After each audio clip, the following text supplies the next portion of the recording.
भारत का गुप्त काल। भारत के गुप्त काल की विशेषता विशाल भौतिक संपदा या विस्तृत व्यापारिक गतिविधि नहीं थी। इसे रचनात्मकता द्वारा परिभाषित किया गया था। समृद्ध कलाएं, शानदार साहित्य और अद्भुत विद्वान ऐसी कुछ चीजें हैं जिन्होंने इस अवधि को चिह्नित किया।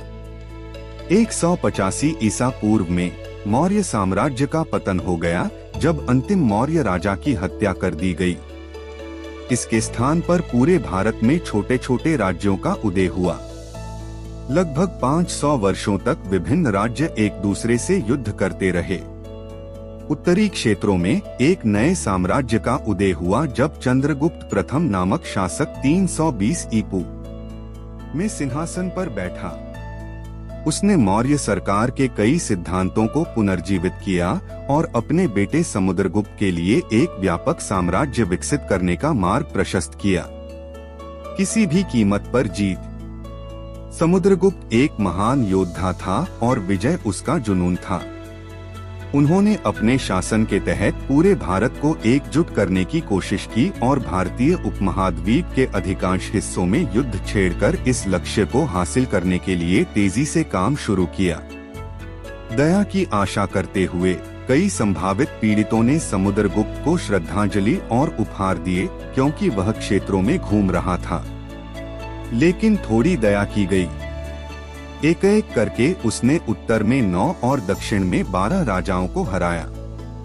मानवीय विनाश के अलावा उसकी जीत का जश्न मनाने के लिए अनगिनत घोड़ों का वध किया गया।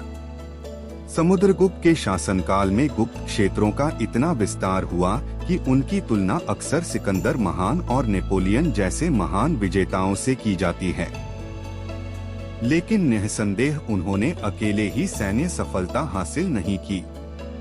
स्थानीय दस्ते, जिनमें प्रत्येक में एक हाथी, एक रथ, 3 सशस्त्र घुड़सवार और 5 पैदल सैनिक शामिल थे, ने गुप्त गांवों को छापे और विद्रोह से बचाया।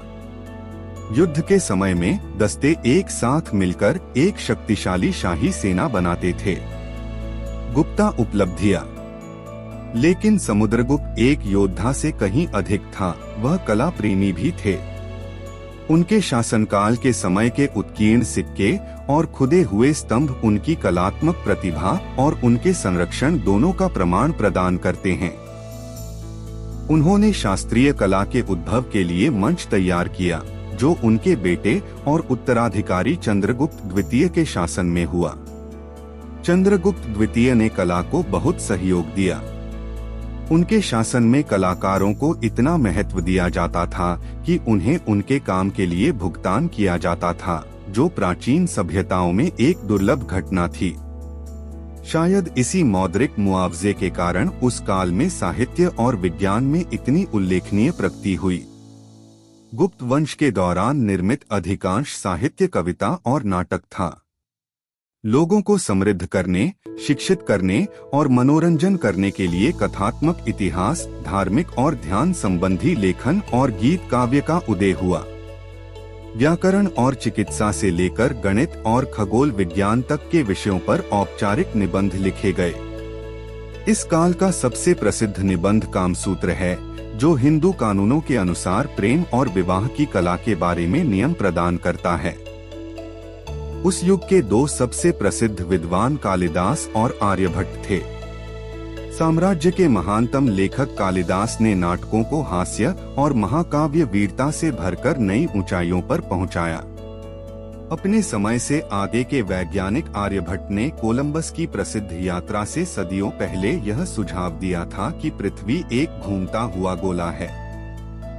आर्यभट्ट ने भी सौर वर्ष की लंबाई 365.358 दिनों की गणना की, जो आधुनिक वैज्ञानिकों द्वारा गणना की गई संख्या से केवल 3 घंटे अधिक है।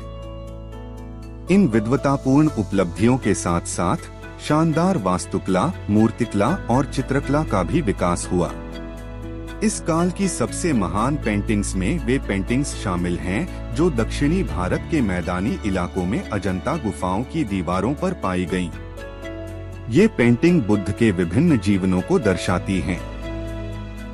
बम्बई के पास एक गुप्त वंशीय चट्टान मंदिर के भीतर हिंदू भगवान शिव की 18 फुट की मूर्ति भी पाई गई थी। एक स्थायी प्रेरणा। हालांकि गुप्त शासक हिंदू रीति रिवाजों और परंपराओं का पालन करते थे, लेकिन इन खोजों से यह स्पष्ट है कि साम्राज्य की विशेषता धार्मिक स्वतंत्रता थी।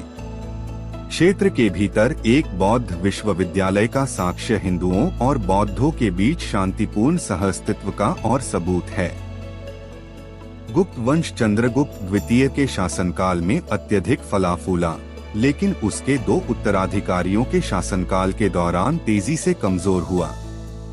मध्य एशिया के एक खानाबदोश समूह हुनों द्वारा शुरू किए गए आक्रमणों की लहर 480 ईपू में शुरू हुई। 2 दशक बाद गुप्त राजाओं के नियंत्रण में बहुत कम क्षेत्र बचे थे।